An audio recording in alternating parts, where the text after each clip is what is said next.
কেমন আছো সবাই? পাঁচমিশালি জীবনে স্বাগত জানাই বন্ধুরা। আজকে তোমাদের মাঝে 3টি রেসিপি শেয়ার করছি। একটা হলো বড় একটা মাছ দিয়ে, কাতলা মাছ দিয়ে আম দিয়ে টক, তারপর ইলিশ মাছের মাথা দিয়ে, কাঁচা কুমড়া দিয়ে বিভিন্ন সবজিতে একটা ঘ্যাট রেসিপি। আর করব বাতাসি মাছ টমেটো দিয়ে একটু মাখো মাখো করে ভাজির মতো। আমি সবগুলি তৈরি করে নিয়ে চুলার সামনে চলে এসেছি। শর্টকাট তোমাদেরকে ভিডিও দেব। মাছগুলি হলুদ লবণ মাখিয়ে ভেজে নেব। খুব বড় সাইজের একটা কাতলা মাছ ছিল, সেটি রান্না করব আজকে আম দিয়ে টক। কীভাবে রেসিপিটি রান্না করি আশা করি সম্পূর্ণ ভিডিওটি দেখবে। আর প্লিজ লাইক কমেন্ট করে পেজটিকে এগিয়ে নিতে সাহায্য করবে। টমেটো গ্রেট করে নিয়েছি, পেঁয়াজ গ্রেট করে নিয়েছি, সবজি কেটে নিয়েছি, আম নিয়েছি, মাছগুলি ভাজছি। এই ফাঁকে অন্যান্য কাজগুলি, মাছ ভাজা হতে হতে অন্যান্য কাজগুলি করি। ফ্রিজ থেকে ইলিশ মাছের মাথা বের করে নিলাম, ধুয়ে নেব। ইলিশ মাছের মাথা দিয়ে একটা ঘ্যাট রান্না করব। আর রান্না করব বাতাসি মাছ দিয়ে টমেটো দিয়ে পেঁয়াজ বাটা দিয়ে গ্রেট করে করব। সবজিতে যা যা দেব সবজি সব কেটে নেওয়া হয়েছে।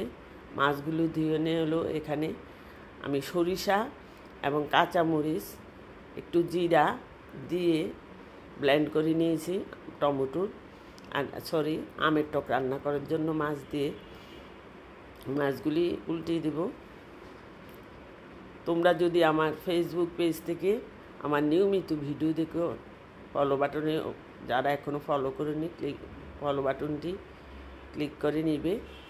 এবং যারা ইউটিউব চ্যানেল থেকে আমার পাঁচমিশালি জীবন নামে আমার চ্যানেল, সেটা দেখো, তাহলে সাবস্ক্রাইব করে নেওয়ার অনুরোধ রইল।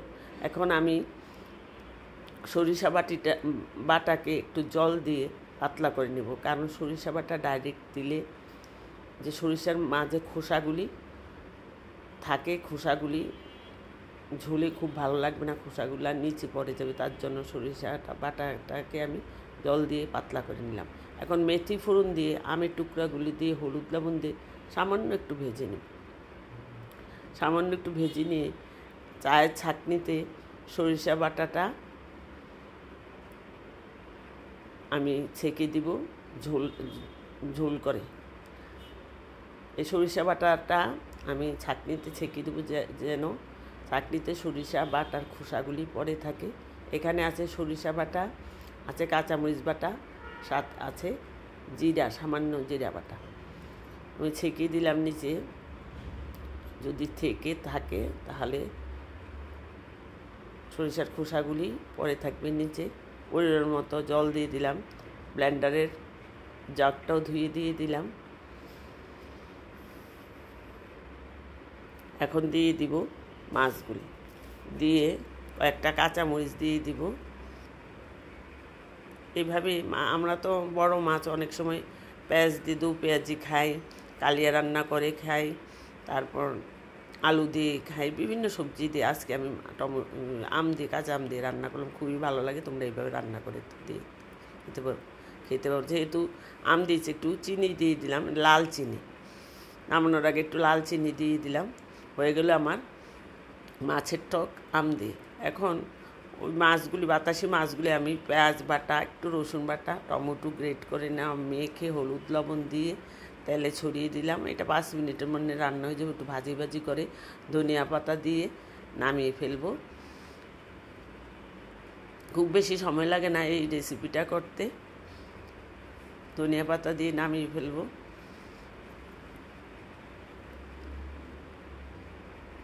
এটা নামিয়ে ফেলবো, এটা হয়ে গেল। তারপর করব সবজি।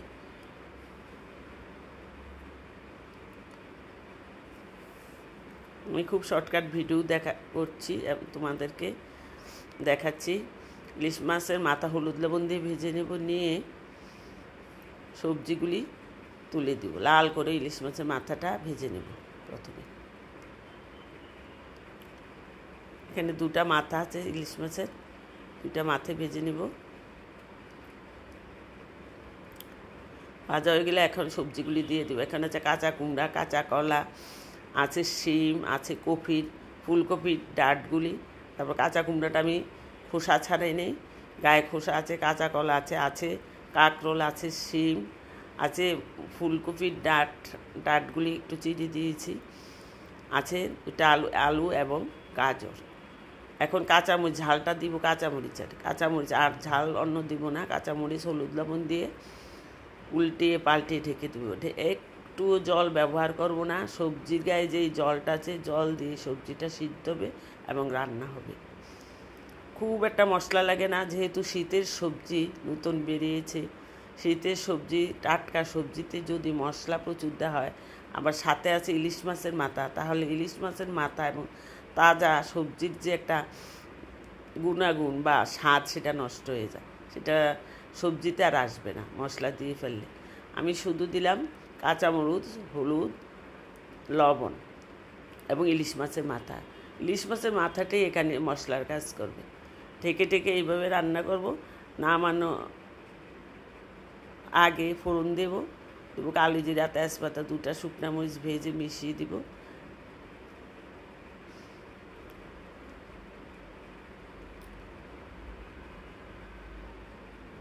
এখন ফোড়নটা মিশিয়ে দিব এবং নামানোর আগে 4 চামচের 1 চামচ ভাজা জিরার গুঁড়া দিয়ে, ধনিয়া পাতা দিলেও দেওয়া যায়, না দিলেও চলে, যেহেতু ইলিশ মাছের মাথা আমার ছিল বিধায় আমি সামান্য ধনিয়া পাতা দিয়েছি। মাছের মাথাটা একটু এইভাবে খুন্তি দিয়ে ভেঙে দিব। খুব মজার হয় শীতের সবজি দিয়ে, এই ধরনের সবজি রান্না করলে।